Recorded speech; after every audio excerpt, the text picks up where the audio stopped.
Welcome. In this segment, we'll be discussing research papers, in particular, the thesis statements that you need to write when you start your research paper. Let's talk about thesis statements a little bit.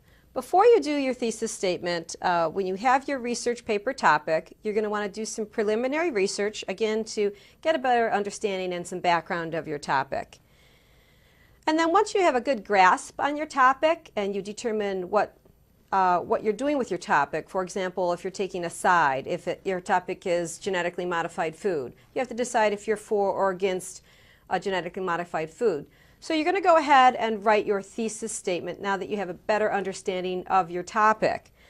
So your thesis statement should be very specific. It should cover what you will discuss in your paper, and it should be supported with specific evidence. So again, you want to do a little bit of preliminary research in the literature.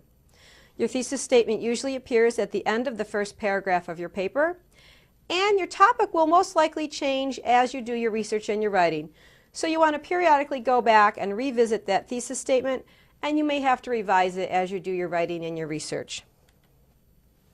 There's a couple kinds of thesis statements that you could be writing, and we mentioned this in a previous segment on research papers: argumentative and analytical research papers. So an analytical thesis statement for an analytical research paper could be this example.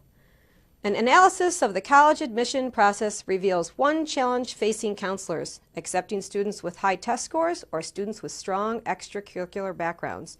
It's a nice, strong, to-the-point analytical thesis statement. And so that paper would be talking about the process of the college admissions and the challenges that face admissions counselors. So that's a to-the-point thesis statement. When you're forming your thesis statement, you're probably going to be writing it and rewriting until you get the feel of it, of a nice tight thesis statement that projects what you're going to be talking about and possibly your stance on it. So the next example is the argumentative one, where you'll be taking a stance, a point of view. So in an argumentative thesis statement for an argumentative research paper, this is a good example. High school graduates should be required to take a year off to pursue community service projects before entering college in order to increase their maturity and global awareness. Nice, strong thesis statement, to the point, and it tells the reader what my topic is and what my stance is. So the paper that follows on that thesis statement would present an argument and give evidence to support that claim that students should pursue community projects before entering college. So again, it's important to know what kind of research paper you're writing, an argumentative or an analytical, and that will also affect how you're going to form your thesis statement. So to summarize, do some preliminary research on your topic, get a good grasp of your topic, draft your thesis statement.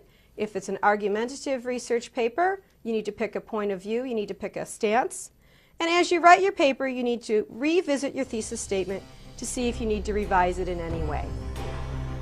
That's all for this segment. Thanks for joining me, and I'll see you next time.